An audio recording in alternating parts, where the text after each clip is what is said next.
आज हम बात करेंगे मेडिकल टर्मिनेशन ऑफ प्रेगनेंसी के बारे में। ये टॉपिक बेसिकली ऑब्सगाइनी में भी काम आ सकता है, जनरल भी जनरल नॉलेज के लिए भी अच्छा टॉपिक है, और जगह भी काम आ सकता है, और फॉरेंसिक मेडिसिन में भी इसका काम है। तो medical termination of pregnancy, in short MTP, act 1971 came into application on 1st April 1972। Amendment इसमें 2002 में हुआ, अभी रिसेंटली 2021 में हुआ है। To provide for termination of certain pregnancies by registered medical practitioners, ठीक है, जैसे in short RMP, for protection and preservation of life of women. Now indication, अब हम आते हैं इंडिकेशन पर कि किन किन कंडीशंस में या कब करना है। तो पहले है therapeutic indication, to prevent injury to physical health of pregnant women, ठीक है। ज्यादातर ये है। पहला इंडिकेशन जो है वो है कार्डियक डिसीज ग्रेड 3 या ग्रेड 4 में, क्रोनिक ग्लोमेरुलोनेफ्राइटिस में, इंट्रैक्टेबल हाइपर इमेसिस ग्रेविडेरियम में, मैलिग्नेंट हाइपरटेंशन में, एपिलेप्सी और इंसैनिटी में, सर्वाइकल या breast carcinoma, diabetes with diabetic retinopathy, और टॉक्सीमिया ऑफ प्रेगनेंसी। ये तो हो गई इसकी थेरापेटिक। यूजेनिक की अगर हम लोग बात करें तो risk of child being born with serious physical या फिर मेंटल एबनॉर्मेलिटीज, ठीक है। इसमें क्या क्या इंडिकेशंस होंगे, तो mother exposed to teratogenic drugs जैसे कि वॉरफेरिन, या फिर रेडिएशन एक्सपोजर हो जाता है 10 रेट से ज्यादा अर्ली प्रेगनेंसी में, या फिर जर्मन मीजल्स यानी rubella, chicken pox, viral hepatitis या viral infection if contacted with in first trimester, अगर ये पहले ट्राइमेस्टर में इन ऑर्गेनिज्म से कांटेक्ट होने पर। अब हम लोग देखते हैं जैसे कि स्ट्रक्चरल कॉजेज में देखेंगे, तो स्ट्रक्चरल इंडिकेशंस में देखेंगे तो एनेंसेफेली मतलब absence of brain, chromosomal disorder जैसे कि डाउन सिंड्रोम या जेनेटिक एबनॉर्मेलिटीज ऑफ फीटस, ठीक है। Parents have inheritable mental conditions और क्रोमोसोमल एबनॉर्मेलिटी। सोशियो इकोनॉमिक जो कि एक सोल इंडिकेशन भी है, to prevent grave injury to physical and mental health of the pregnant lady.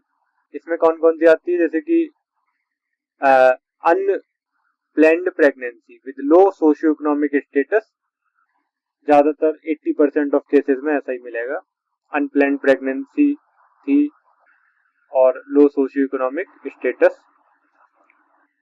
उसके बाद अगर हम बात करें pregnancy as result of failure of contraception, contraception work नहीं करा तब हो गई प्रेगनेंसी उस पर, यूज्ड बाय द वुमेन और मैरिड और अनमैरिड, हर पार्ट और या फिर उसका part. All the pregnancies can be terminated using these criterion, ठीक है।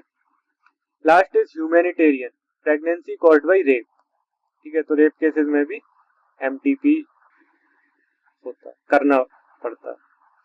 एमटीपी एक्ट के कुछ रूल्स जानते हैं, जैसे कि इमरजेंसी केसेस में क्या होता है, तो pregnancy can be terminated by any RMP, RMP मतलब registered medical practitioner, even without required experience at any place irrespective of duration of pregnancy, ठीक है। आरएमपी कर सकता है बिना एक्सपीरियंस के भी किसी भी जगह अगर इमरजेंसी है, इरेस्पेक्टिव ऑफ ड्यूरेशन। ये भी नहीं देखना है कि ड्यूरेशन कितना हुआ है प्रेगनेंसी का, जिसमें ये होता है ना कि भ्रूण कितने हफ्ते का है, वो भी नहीं देखना। If it is necessary to save the life of pregnant women, अगर बहुत ही इमरजेंसी है और हमें प्रेग्नेंट लेडी का या वुमेन के लाइफ को सेव करना। देन लेंथ ऑफ प्रेगनेंसी देखते हैं कि जिससे हमें पता लगेगा कि कितने वीक की प्रेग्नेंट लेडी है। तो under MTP act pregnancy can not be terminated after 20 weeks of pregnancy.